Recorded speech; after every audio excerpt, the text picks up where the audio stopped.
This is the story of how a tractor manufacturer's clash with Enzo Ferrari created one of the world's most legendary supercar brands. Ferruccio Lamborghini founded Automobili Lamborghini in May 1963 after confronting Ferrari about chronic clutch problems.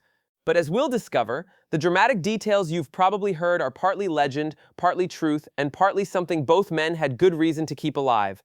Today we're going to separate fact from fiction in one of automotive history's greatest origin stories, and you'll see that the verified truth is actually more interesting than the myth. Ferruccio Elio Arturo Lamborghini was born on April 28, 1916, in Ranazzo di Cento, a small town in Italy's Emilia-Romagna region. He was the eldest of 5 sons born to Antonio and Evelina Lamborghini, who were grape farmers. And here's a detail that would prove prophetic. Ferruccio was born under the zodiac sign Taurus, the bull that would later become his company's emblem. But young Ferruccio showed absolutely no interest in farming. What fascinated him was the machinery. While his parents worked the vineyards, he was obsessed with how the equipment worked. He attended the Fratelli Taddia Technical Institute near Bologna and then apprenticed with a local blacksmith, learning metalworking and mechanical repair. Then World War II changed everything. In 1940, Ferruccio was drafted into the Italian Royal Air Force and stationed on the island of Rhodes as a mechanic. His mechanical skills were so impressive that he quickly became head of the vehicle maintenance workshop. When Italy signed the armistice with the Allies in 1943, the situation on Rhodes descended into chaos. Ferruccio survived German occupation by running a repair shop with their permission, then continued working as a British prisoner after the island was liberated. He finally returned to Italy in 1946 with 2 things: exceptional mechanical expertise and a young wife named Cleia. Tragically, Clelia died during childbirth when their son Tonino was born on October 13, 1947. Ferruccio was now a widowed single father with a newborn son and a country in ruins around him. But he saw opportunity in that ruin. Post-war Italy was desperate to rebuild, and farmers desperately needed mechanization. Ferruccio started converting surplus military vehicles into tractors. His breakthrough innovation was a patented fuel atomizer that allowed tractors to start on expensive petrol, then switch to cheap diesel fuel once running. This gave him a crucial competitive advantage. On February 3, 1948, Lamborghini Trattori was formally launched with the first Carioca tractor. By the early 1960s, the company employed nearly 400 workers and was producing 25 to 30 tractors every single day. Ferruccio had also founded Lamborghini Bruciatori in 1959, manufacturing heating equipment and air conditioning systems. To put it simply, Ferruccio Lamborghini was one of Italy's wealthiest industrialists, and he spent his money like one. He collected luxury cars for every day of the week, multiple Alfa Romeos, several Lancias, a Mercedes-Benz 300 SL, a Jaguar E-Type, 2 Maserati 3500 GTs, and several Ferraris. Which brings us to the famous confrontation. Now, you've probably heard this story before. The most popular version goes like this. Ferruccio Lamborghini, the wealthy tractor manufacturer, buys a Ferrari. The clutch keeps breaking. He storms into Enzo Ferrari's office at Maranello to complain. Ferrari dismisses him with something like, "You're just a tractor driver. You don't know how to handle a proper sports car." Enraged and humiliated, Ferruccio storms out and vows to build a better car than Ferrari ever could. It's a great story, it's dramatic, it's got a clear hero and villain. There's only one problem: we don't know exactly how much of it is true. Let me walk you through what we can actually verify. Here's what's definitely true, confirmed by Ferruccio Lamborghini himself in a 1991 interview. In 1958, he purchased his first Ferrari 250 GT Coupe. He went on to own 3 or 4 Ferraris total, and according to Ferruccio himself, "All my Ferraris had clutch problems. When you drove normally, everything was fine. But when you were going hard, the clutch would slip under acceleration. It just wasn't up to the job." What truly angered him wasn't just the mechanical problem, it was how Ferrari treated him as a customer. As Ferruccio said, "I went to Maranello regularly to have a clutch rebuilt or renewed, and every time the car was taken away for several hours, and I was not allowed to watch them repairing it." Now here's where it gets interesting. According to Valentino Balboni, who was Lamborghini's longtime test driver, Ferruccio's own mechanics discovered something infuriating. The clutch in his Ferrari was identical to commercial parts Lamborghini was using in his tractors. The same part that cost 10 lire from tractor suppliers was being sold by Ferrari for 1,000 lire. That's 100 times markup for the exact same component. So we know for certain Ferruccio owned multiple Ferraris. They all had clutch problems. Ferrari's service was arrogant and secretive, and the parts were massively overpriced. What's likely true but uncertain in the details. Some kind of confrontation with Enzo Ferrari occurred. Valentino Balboni said Ferruccio told this story 100 times, but the exact words, that's where it gets fuzzy. In Ferruccio's 1991 interview, he claimed Ferrari said, "Lamborghini, you may be able to drive a tractor, but you will never be able to handle a Ferrari properly." In an article Ferruccio himself wrote in 1984, the quote was slightly different. "You know how to drive a tractor, but you'll never learn to drive a Ferrari." Balboni's version was, "You are a tractor driver, you are a farmer. You shouldn't complain driving my cars." Three different versions of the same insult. Which one is real? Maybe all of them captured the gist. Maybe none are verbatim. We'll never know. And here's what's probably false. The dramatic office confrontation at Maranello. Balboni specifically corrected this detail, saying, No. As far as I know, it was not in Enzo Ferrari's office. The far more likely setting was an automobile or engineering show of some sort. Some sources even claim Ferrari refused to meet Lamborghini at all. Now, there's an even more skeptical take on this entire story. Bob Wallace was Lamborghini's first test driver, working with the company from 1963 to 1975. He knew Ferruccio personally. And Wallace called the whole Ferrari confrontation story BS, which Lamborghini himself helped to keep alive. According to Wallace, what really motivated Ferruccio was prestige, plus the fact he thought he could make money building sports cars. Automotive historian Massimo Delbo offered another perspective. Both men would have understood well the publicity value of a feud between Italy's supercar scions. So what's the truth? Probably all of the above. Ferruccio was genuinely frustrated with Ferrari's arrogant service culture and overpriced parts. He saw a business opportunity in high-margin sports cars. He had access to world-class engineering talent because Ferrari had just fired a bunch of his top people. And yes, his competitive ego wanted to prove he could build something better than Enzo Ferrari. The story you've heard for decades is probably 60% truth, 30% embellishment, and 10% mutual publicity stunt. And frankly, that makes it more interesting, not less. On May 7, 1963, Automobili Ferruccio Lamborghini SPA officially came into existence. The company was formally incorporated on October 30, 1963. Ferruccio purchased a massive piece of property, 46,000 square meters, which is about 500,000 square feet, in Sant'Agata Bolognese. This location was strategic. It was less than 30 kilometers from his hometown and positioned right in the heart of Italy's automotive industry hub. But here's the thing. Ferruccio knew absolutely nothing about building cars. He knew tractors, he knew heating systems. What he didn't know was sports car engineering. So he did what any smart entrepreneur would do. He hired people who did. And the timing could not have been better. In 1961, Ferrari had experienced what's now called the Palace Revolt.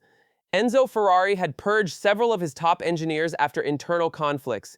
These were world-class talents, and they were available, and many of them were nursing serious grudges against their former employer. Ferruccio assembled what can only be described as a dream team. First, he hired Giotto Bizzarini as an external consultant. Bizzarini was Ferrari's former chief engineer, who had designed the legendary 250 GTO. Ferruccio commissioned him to create a V12 engine with one very specific goal: beat Ferrari. Sources suggest he offered bonuses for every 10 horsepower Bizzarini could produce over Ferrari's engines. Next came Gianpaolo Dallara as chief designer. Dallara was just 27 years old, but had already worked at Ferrari's wind tunnel and at Maserati. He would later found Dallara Automobili, which today is a major chassis supplier for IndyCar racing.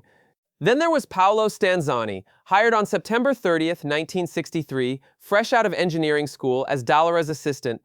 Stanzani would become the person who took Bizzarini's racing engine and made it civilized enough for road use. He eventually became technical director. And finally, Bob Wallace. This New Zealand-born mechanic had been the chief mechanic for Phil Hill's 1961 Formula One World Championship winning season at Ferrari. Wallace became Lamborghini's legendary test driver and development engineer. This wasn't just a good team. This was Ferrari's brain trust, now working for Ferrari's new competitor. The first prototype was called the 350 GTV. It debuted at the October 1963 Turin Motor Show. And here's a detail that perfectly captures the chaos of a startup. The engine bay panels were welded shut because the body didn't actually fit around the engine. The hood concealed bricks because they hadn't finished the engine installation. The car had no brake calipers, no foot pedals, and no windshield wipers. The reviews were mixed, but Ferruccio pressed forward anyway. The production Lamborghini 350 GT debuted at the March 1964 Geneva Motor Show. The first customer car was delivered on July 31st, 1964. The car had been completely redesigned by Carrozzeria Touring of Milan using their Superleggera aluminum construction method, and technically it was genuinely more advanced than what Ferrari was offering. Let me give you the specifications. The 350 GT had a 3.5-liter V12 producing 270 to 280 brake horsepower at 6,500 revolutions per minute. This was actually detuned from Bizzarrini's race spec version that made 360 horsepower. Remember, Stanzani's job was to make it reliable and drivable. Top speed was 158 miles per hour. 0 to 60 took 6.8 seconds. It ran 6 twin-throat Weber carburetors, had fully independent suspension at all 4 wheels, a 5-speed ZF manual transmission, and 4-wheel disc brakes. Now let me show you why this mattered. Compare the 350 GT to Ferrari's 250 GT series from the same era. The Lamborghini had dual overhead camshafts, what's called a quad-cam setup because there are 2 cams per cylinder bank. Ferrari was still using single overhead cams. The Lamborghini had fully independent rear suspension. Ferrari was still using a rigid live rear axle, which is basically 1930s technology. The Lamborghini came standard with a 5-speed transmission. Ferrari's standard was 4-speed. The Lamborghini body was all aluminum, Ferrari used steel. On paper, the Lamborghini 350 GT was simply more advanced than anything Ferrari was selling at the time. And here's the kicker about that engine. The Bizzarrini-designed V12 was so fundamentally sound that it remained in production for nearly 50 years, from 1963 to 2010. It eventually grew from 3.5 liters all the way up to 6.5 liters in the Murcielago. Think about that. The basic architecture of the engine designed to beat Ferrari in 1963 was still competitive in 2010. Production numbers for these early cars, approximately 120 to 150 units of the 350 GT were built between 1964 and 1966. Sources vary on the exact number. The subsequent 400 GT and 400 GT2 plus 2 models added another 247 units between 1966 and 1968. These weren't huge numbers, but they proved the concept. Ferruccio Lamborghini could build a competitive sports car. He wasn't just a tractor manufacturer playing around, he was a legitimate threat. But the car that truly made Lamborghini a legend began as a secret project that Ferruccio didn't even approve. Engineers Delara, Stanzani, and test driver Wallace started working evenings and weekends on a radical new design. They wanted to build a mid-engine sports car with the V12 mounted transversely behind the cockpit. This was racing car technology. This was not the refined Grand Tourer that Ferruccio preferred to build. When they showed him the concept, Ferruccio initially opposed it. He thought it was too extreme, too race-oriented, but the engineers persisted. The Miura P400 chassis debuted at the November 1965 Turin Auto Show without any bodywork, just the bare mechanical layout. And even without a body, the revolutionary design drew immediate attention. Nuccio Bertoni, the famous coach builder, saw the chassis and wanted to design the body. He assigned the project to a 27-year-old designer named Marcello Gandini. Gandini had just 3 to 4 months to create the bodywork. What he designed is still considered one of the most beautiful cars ever made. The complete Miura premiered at the March 1966 Geneva Motor Show. The reaction was somewhere between shock and awe. It had 350 horsepower, a top speed of 174 miles per hour, and a height of just 43 inches. It was impossibly low, impossibly wide, impossibly beautiful. Ferruccio's initial prediction was pessimistic. He thought, it will be good publicity, but we will not sell more than 50. He was spectacularly wrong. Between 1966 and 1973, Lamborghini produced 764 Miuras across 3 variants: the P400, the P400S with 370 horsepower, and the P400 SV with 385 horsepower. The original US price was $20,000, which translates to approximately $194,000 in today's money. The car became an instant celebrity magnet. Frank Sinatra owned one, Miles Davis owned one, Rod Stewart owned one. The Miura opened the 1969 film The Italian Job, cementing its place in pop culture. It was eventually exhibited at New York's Museum of Modern Art. The Miura didn't just compete with Ferrari, it redefined what a supercar could be. It invented the modern mid-engine supercar layout that almost every exotic car uses today. Ferrari was forced to respond with the Berlinetta Boxer and eventually the Testarossa. But Lamborghini got there first. This was no longer a tractor manufacturer playing at building cars. This was a company that had fundamentally changed automotive design. The early 1970s should have been Lamborghini's golden age. The company had proven itself. The Miura was legendary. The Countach prototype debuted in 1971 and promised to be even more extreme. But Ferruccio's business empire was about to collapse. In 1970, Bolivia experienced a military coup. This might seem irrelevant to an Italian tractor manufacturer, but it wasn't. Lamborghini had received a massive order from Bolivia for tractors. When the coup happened, the order was cancelled. Ferruccio was left with 5,000 finished tractors and no buyer. The financial impact was catastrophic. In 1972, he sold 51% of Automobili Lamborghini for $600,000. In 1974, he sold his remaining shares and retired completely from the business he'd created. He purchased a 740-acre estate in Umbria and spent his remaining years making wine and designing golf courses. The company he left behind struggled through multiple ownership changes: Swiss owners in 1974, bankruptcy in 1978. The Mimran brothers bought it for $3 million in 1980 and managed to revive it. Chrysler bought it for $25 million in 1987, then Malaysian and Indonesian investors in 1994. Finally, on July 10, 1998, the Volkswagen Group acquired Lamborghini through Audi for approximately $110 million. Ferruccio Lamborghini died on February 20, 1993, at age 76 in Perugia. He lived long enough to see his creation survive near-death experiences, but he never saw its ultimate triumph. Under Audi ownership, Lamborghini has become something Ferruccio probably never imagined: one of the most profitable automotive brands in the world. The year 2024 marked record performance. The company generated 3.09 billion euros in revenue, the first time it exceeded 3 billion euros. It delivered 10,687 cars, marking the second consecutive year above 10,000 units. And here's the staggering number: the operating margin was 27%. That's among the highest in the entire automotive industry. To put that in perspective, Lamborghini now generates 46% of Audi Group's operating profit despite representing only 0.8% of its sales volume. It's a profit-generating machine.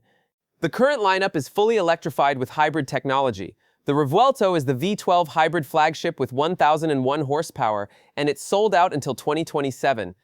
The Urus SE is an 800-horsepower hybrid SUV, sold out until 2026. The new Temerario twin-turbo V8 hybrid with 920 horsepower arrives in 2025, and a fully electric model called the Lanzador is planned for later this decade. This is a company that produces fewer than 11,000 cars per year, but generates over 3 billion euros in revenue.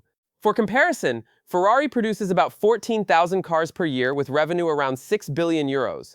Lamborghini is half Ferrari's size, but punching well above its weight in profitability. So let's come back to where we started. How much of the famous story is true? A wealthy, mechanically brilliant tractor manufacturer owned multiple Ferraris. They all had chronic clutch problems. He discovered Ferrari was charging 100 times the commercial price for tractor-grade parts.